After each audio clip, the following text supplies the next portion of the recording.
என்ன பார்த்துதான் மக்கள் கெட்டு போறாங்கன்னா வீதிக்கு ஒரு டாஸ்மாக் இருக்கு, அதை பார்த்து கெட்டு போக மாட்டாங்களா?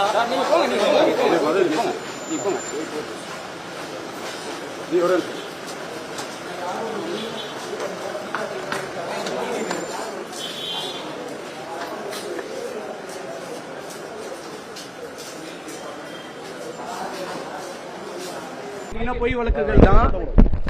எனக்கு ஒரே ஒரு கேள்வி, சட்டம்ங்கிறது எல்லா மக்களுக்கும் பொதுவானதானே? வாங்க, இந்த ரோட்லயே நான் நிக்கிறேன், எத்தனை பேர் ஹெல்மெட் போடாம வராங்கன்னு பாருங்க, எத்தனை பேர் ட்ரங்க் அண்ட் ரைட்ல வராங்கன்னு பாருங்க. ட்ரங்க் அண்ட் ரைட் பண்ணிட்டு வந்த எல்லாருக்குமே ட்ரங்க் அண்ட் ரைட் பண்ணிட்டு வந்த கேஸ் தான். வச்சு பேசலையே, நான் ஸ்பீக்கர்ல தான் வச்சு பேசினேன். ஆனா எனக்கு